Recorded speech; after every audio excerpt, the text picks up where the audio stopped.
Hello, hello. Welcome back to the Unshakable Soul podcast.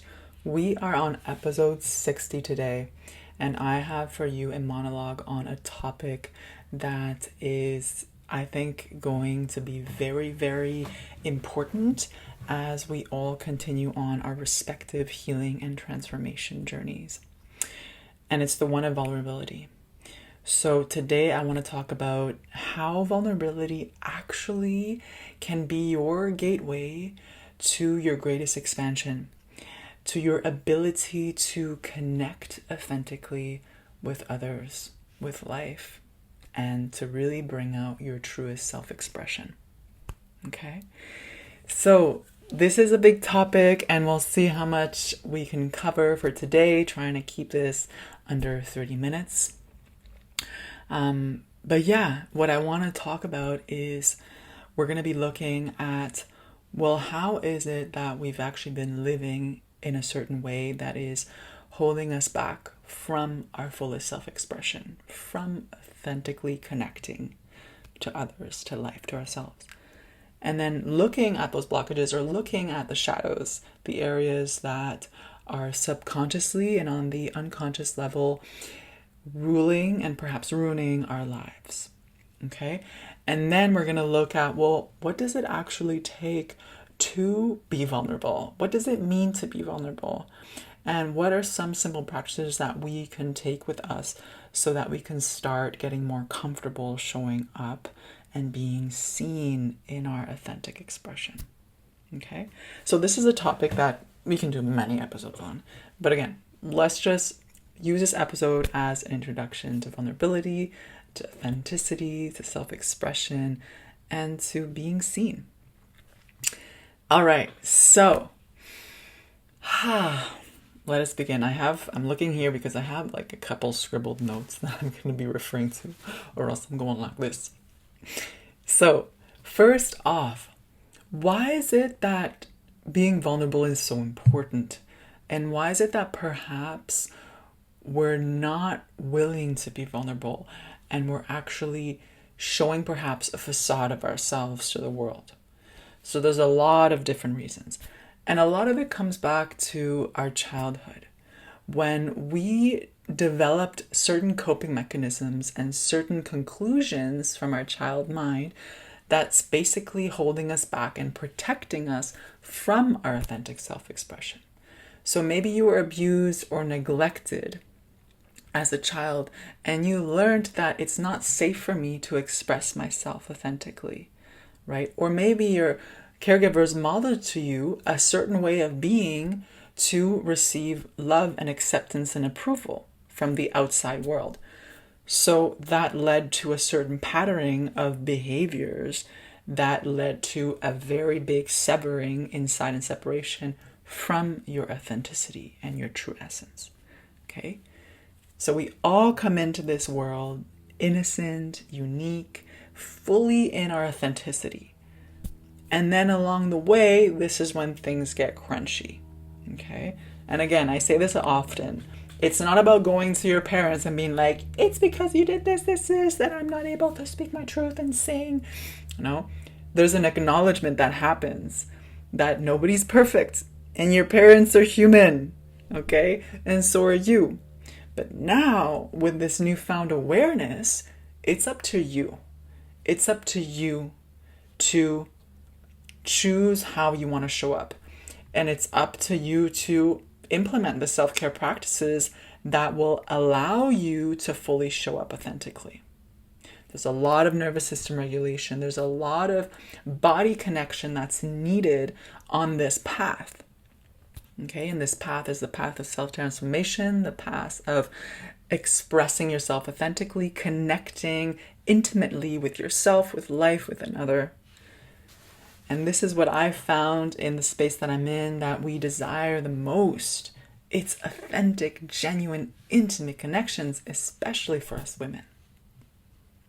Okay, so the piece of vulnerability comes in when we are on this path of rediscovering the self-expression. It comes in when we realize, oh, well, I haven't been perhaps showing up authentically. I have been people pleasing. I've been saying the things or doing the things that I think will gain me approval and recognition and love. Right? I am afraid of being rejected. So we are animals after all, right? And we thrive together. We biologically are wired to be together. Because back in the day, when you were alone, that means you died. Right? So there is this big wiring within us that in any time we feel as though there's a disconnect with the outside world, with people, that's a threat to your safety.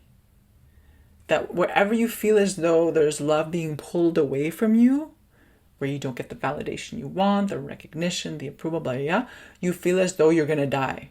And I know I'm making this super extreme, but sometimes extreme examples helps to paint that picture. So again, a lot of the work that I guide women in is letting your body know, like, it's safe to be here right now, to feel what you feel right now, and to learn to hold your body in those crunchy moments when you do want to speak your truth, but you feel held back because you didn't think it was safe back then when you were a child. You learned that it wasn't safe. But now you're an adult and you have your inner child with you and you're deeply connected to her. And you're going to allow yourself to go through that kind of threshold, that I call it the growth edge, when you're kind of like, you're expanding. You're expanding. And if you remember when you were growing physically, you had those growthing spurts that kind of caused tension. That's what we're experiencing in a different way. When we reclaim our power, our authentic self-expression, that's how I see power.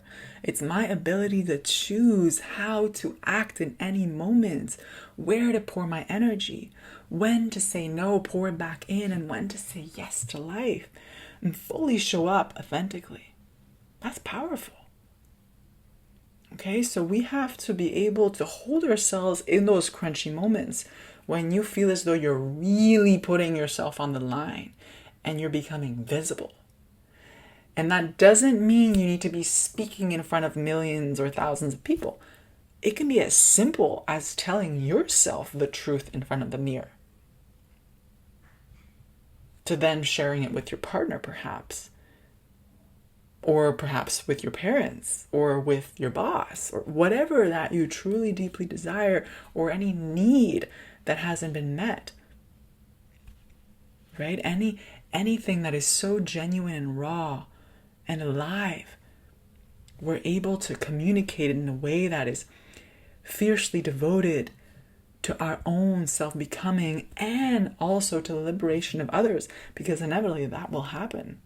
When you free yourself of all the ways that you cage in your authentic expression, you are forging the way for a deeper connection with the world, with the people around you, and with your true self. And you're letting people know it's okay. You too can share this. You too can wear this dress. You too can move your hips like this. You too can say this to your partner. To say, I love you to touch me like this. I love it if we spend more time together. It doesn't mean that the love is gone.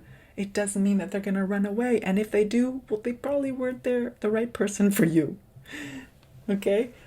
So there's a deep liberation that happens, not only within us, but with everybody around you. Okay? So let's bring it back down, because I'm already going on tangents. We're afraid of the rejection. This is why we're not. So I'm explaining right now, why is it so hard to be vulnerable? We're afraid of the rejections. We've learned from our childhood that it's not safe to express ourselves authentically. Okay? And when I mean authentically, an expression, it can be anything, right? And for a lot of us, it's actually expressing what is real and raw and alive for us.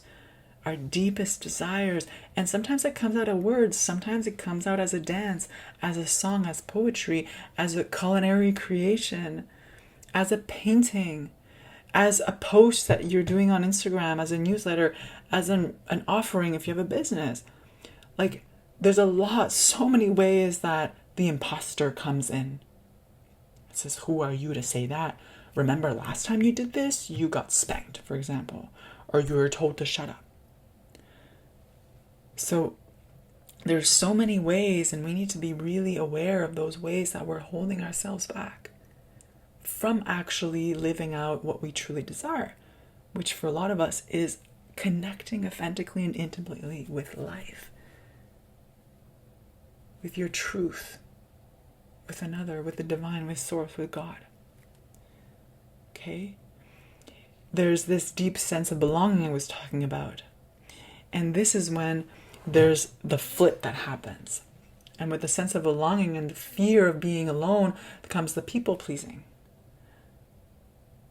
And but the people pleasing comes at a cost. The disconnection from your truth, from your authenticity. Because you're trying to morph yourself into somebody or something that you believe will gain approval or gain love or gain that connection. But later along the line, you may find yourself depressed or even resentful because you never gave yourself the space to discover who you are and to express your truth, to set your boundaries. The list goes on and on. Okay? So what we want to start cultivating is this deep resilience when those crunchy moments come in, when you're being called into the light, when you're being called to express your truth. You want to hold yourself in the discomfort of the growth edge. And this is when your somatic practices come into play. So for example, my favorite one is just shaking. Oh, you feel a charge coming through. You feel a charge, and I feel it in my throat and in my stomach. It's like, oh my gosh, because my creativity comes from my womb, from my stomach. I feel it. I feel it in that gut area, and I'm like, oh, something's coming up. But then it's going to be blocked. I feel it here. If it's blocked, it's like, oh. So I'm voicing, I'm just sounding. I'm shaking it out. Some quick releases. Right? I'm keeping my feet on the ground. I may be stopping my feet if I don't feel as though I have that imposter that's saying you're not good enough. Who are you to say this? You need more qualifications, more experience. You need more time. Right? You need more lessons. It's like you're not ready for this. But there's a part of me that believes it. Right? And there's a part of me that's like, just do it. So I'm leaning into the just do it, but that threshold is crunchy as fuck. So I'm just shaking. I'm going for it. Woo. I'm creating that space for myself where I can release the charge, where I'm actually expanding my nervous system capacity to hold more charge, to hold more discomfort, and inevitably to hold more abundance, more pleasure, to be able to communicate what is moving through me. Right? And a lot of the times that first comes out as a ha, and I'm just shaking. I'm sounding, I'm moving it. And this is helping move the energy so I can come into a state of grounding, into a state of safety and connection with my body, in my body. Where whatever it is that I want to communicate doesn't come from a wounded little girl that's seeking validation or approval or connection, from a space of, I'm not worthy or good enough. Please see me. Look at me.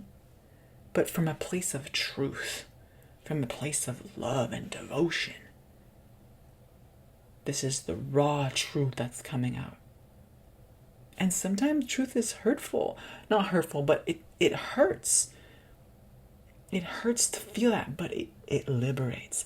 And that could be a truth you tell to yourself, and ultimately also a truth you're telling to another or to the world. Like some messagings I share on Instagram or on my newsletter, deep honesty and self-truth for me, I know is also perhaps going to land in a way that's crunchy in the receiver, because that's also perhaps triggering a part in themselves that has been hidden and suppressed, but through my words and transmission has been floating up to surface now.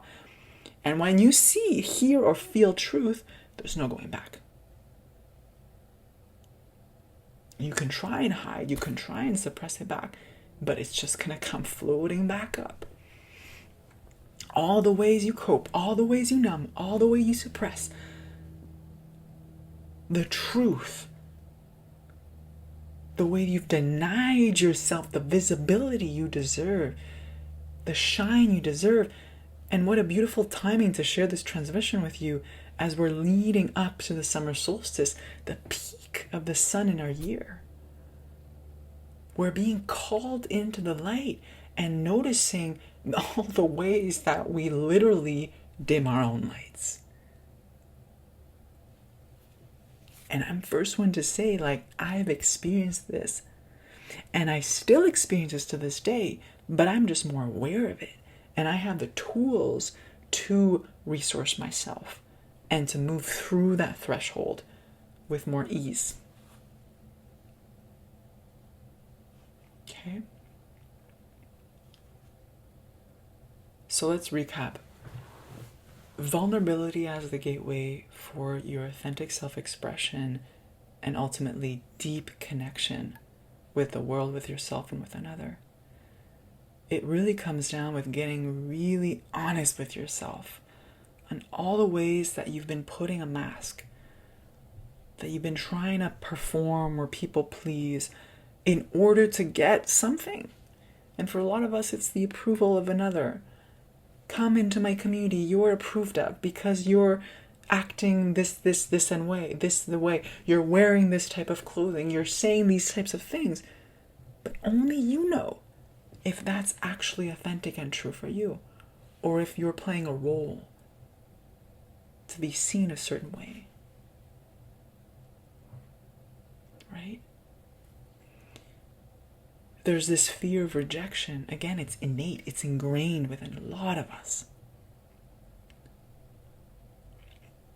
There's this need to belong.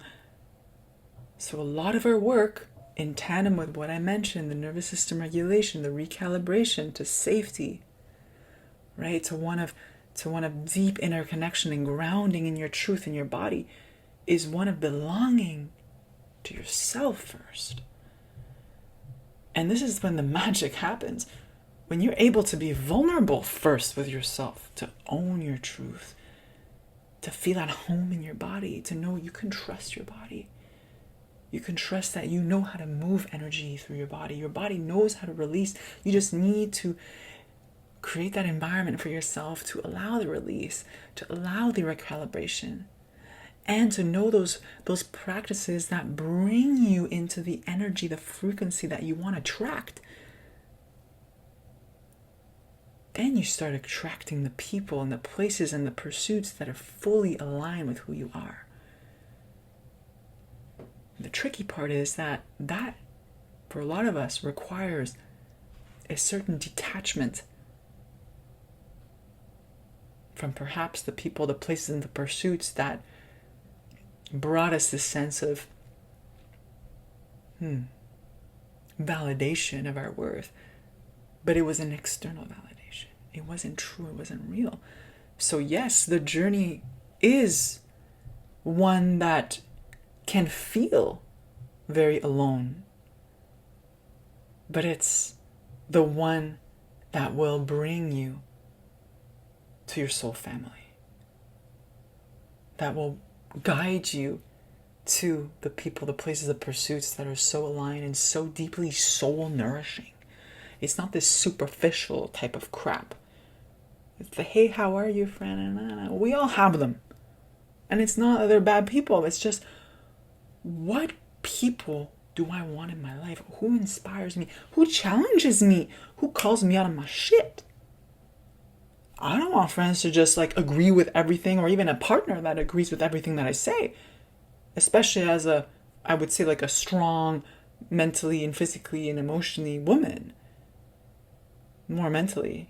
emotionally a little bit softer. But like, I want somebody to challenge me and call me out, like be that mirror. But I gotta be open to receive that feedback. Okay? So there's a lot of vulnerability that we have to experience first within ourselves.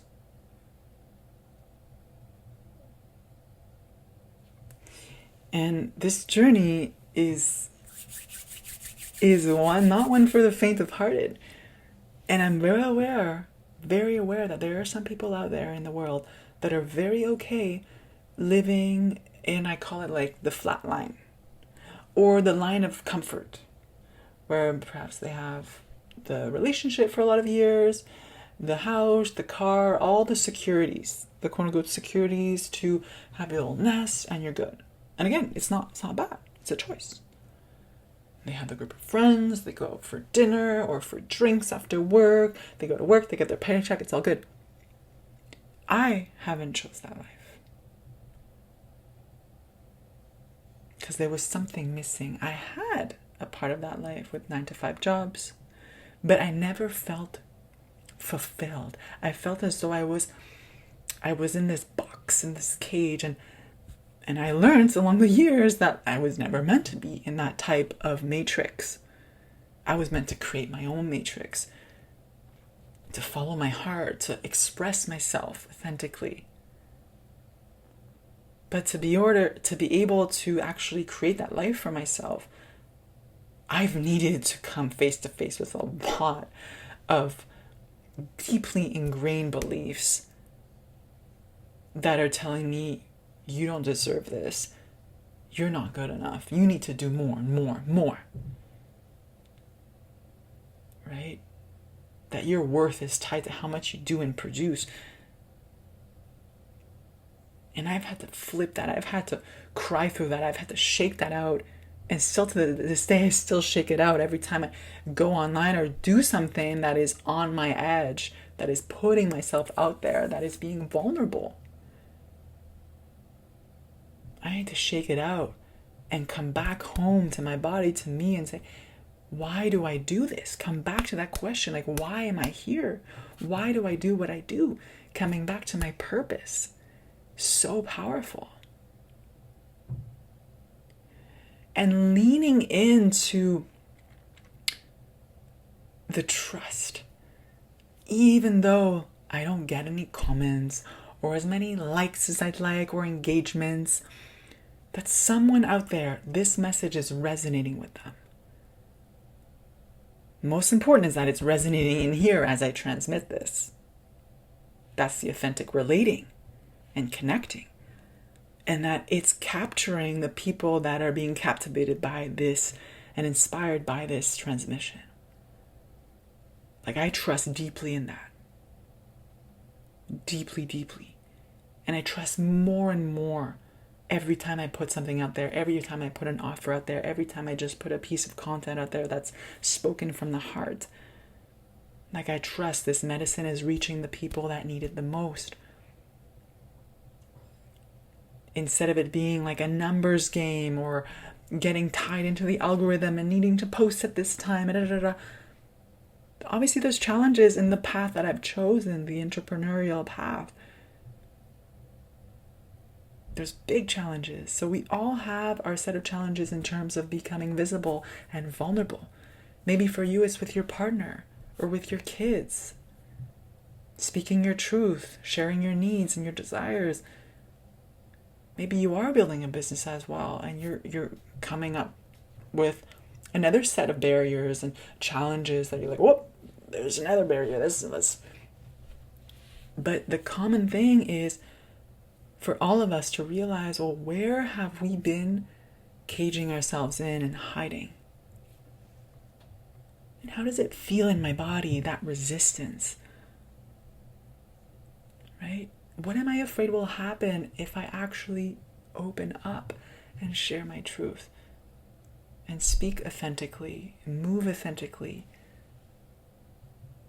wear clothes that actually make me feel beautiful and radiant, hold myself through that shame, that guilt, that fear of being rejected, of being told I'm a slut, whatever it is. the disapproval from whomever, society, your parents, your friends. This is the crunchy part. Like, can we hold ourselves through that? And the only way we will heal is through action. So there's one way. The number one step is nervous system regulation, the recalibration, the shaking, the sounding, the breathing, the stomping, right? Feeling that rage, boundaries, I can't express myself authentically, this is annoying, feel it, own it, cry, anything that's real and raw. Align yourself, come into that space of truth, and then act. Do that thing that scares you. And you could take this action in baby steps. It doesn't need to be the big action of like, I'm going to tell him something like, blah, especially if it's coming from an emotion and you're reacting right now in the moment. That's why we want to create space. We want to be able to communicate first to ourselves our truth. So that could be the action. And then the next action, based on that truth you shared with yourself, is the boundary you're going to set. To yourself. I'm not going to engage with this person anymore. Because this person doesn't bring me. You don't even need to say anything to that person. You yourself are setting your own boundaries. If that person invites you out for dinner, maybe you'll say no the next time. But you're practicing with yourself. Mere practices are so powerful. I use them every day to pump myself up. And if I'm having an emotional day, I'm also watching myself and be like, you're good, I got you. You can cry it out. Right? So this is the work. This is the crunchy work.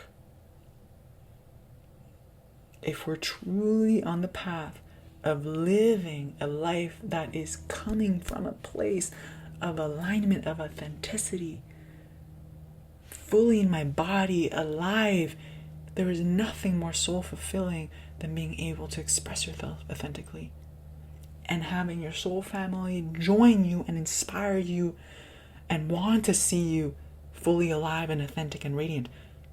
Because maybe you'll realize along this journey, you're going to lose some people. And you have to be okay with that. And you're also going to gain some people on your side. It's going to be people that are not going to want to see you radiate and shine your light. They're going to comment on your posts. They're going to tell you nasty things, maybe sly little comments. And that's also another crunchy thing, another threshold you'll be going through once you share your authentic truth. But know that that's nothing to do with you. That's their thing. Let them deal with their response to how you are showing up. And focus on what's in your body, what's alive in your body. When you look at that comment on Instagram or on Facebook, when you're receiving those words in person, what is being activated with you? And go back to your somatic practices. Take the space, move it out, have the affirmations. Like, you're safe to be visible. You're safe here in your body, and I love you so much. And I'm so proud of you. Right? Have those conversations with your inner child. She's your best buddy. Okay? All right. So a lot of it is building the resilience, the nervous system resilience. Yeah. That body connection, nervous system recalibration, to be able to express yourself authentically. So I'd love to know. I think I'm closing off this transmission for today.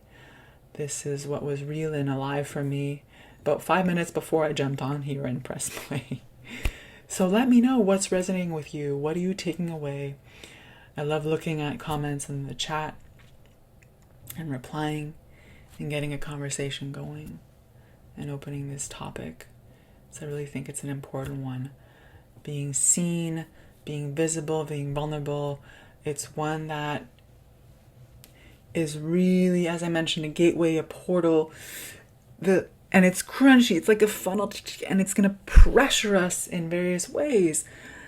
But then coming out on the other side is complete liberation and freedom, because you realize that the only approval you need is really with yourself. Do I accept myself and love myself full-heartedly? Am I in this state of love within myself that will allow myself and give myself permission to share my truth? No matter what happens on the other side and how it's received, like, I am so honest with myself, and I'm just feeling what is alive. And I trust that the people that are meant to be in my life will find me as I continue sharing authentically, and those that are not meant to stay in my space anymore will find their way out. So much ease and flow comes in those moments when you realize that you're the one you've been looking for all along, and she's not anywhere out there. She's right here. So it's time we start reconnecting to that, the essence of who we are. To explore all the different facets. And for a woman, we have so many facets, so many different archetypes that we can call upon in every different phase and stage of our lives. This is the magic and mystery of being a woman. She's not one-dimensional. She doesn't walk linear. She flows with life. She's fully embodied. She owns her rage and her tears, just as she owns her light and her radiance, because she knows she's worthy of it all. She's worthy of a beautiful relationship. She's worthy of having that income stream come into her business. She's worthy of all the abundance that's waiting for her to receive in her vessel, in her being. She fully claims her power, her desires to eat life, to dance with life, to express herself authentically. All the facets of her being. A wild woman, the mystic woman, the sensual lover, the devoted mother, the curious maiden, the huntress, the one that's going for something. She doesn't give a fuck about what other people think. And oh wow, you can't tame her down. Okay. So I'm going to end with this. I am creating a beautiful container. It's coming. It's coming. It's brewing in me. And it's all about reconnecting to the feminine cycles, the wisdom of our bodies, and we're going to touch upon different archetypes of the feminine, the different rhythms that we go through each month, and also the lunar cycles, since we're very connected to the lunar cycles. I'm not going to say more right now because it's still being brewed in myself, but what I can say for sure is that I'm hosting a in-person retreat in Ottawa, Canada this fall, September 19th to 21st. And this is one that's very dear to my heart. It's my first retreat in person, and I'm excited to share this wisdom of the feminine cycles, the body that we have, this beautiful vessel, how to take care of it, how to connect with it. Just as we connect with nature and the moon, we are being called into a beautiful reconnection with our divine essence and the multifaceted layers of our being. Okay, so there's 16 spots available plus 5 for camping. Right now there's 7 ladies already signed up and 1 of them in the camping, so there's about 10 or 9 spots left for the cabins and 4 spots left for camping. So this is in the north of Ottawa. If you're interested, let me know. I'm going to share my email in the description below. And if you're not in Canada or you can't fly over here, then stay tuned for the online offering I'm going to be giving next year. It's potent. It's brewing. And if you want to continue being in my space, I release about every week a podcast episode on Spotify and on YouTube. And I also share weekly wisdom newsletters on Tuesdays. So all the links are in the description so that you can stay in my space and stay in the know. All right, loves. Wishing you a beautiful rest of your day, and let me know what you thought of this episode.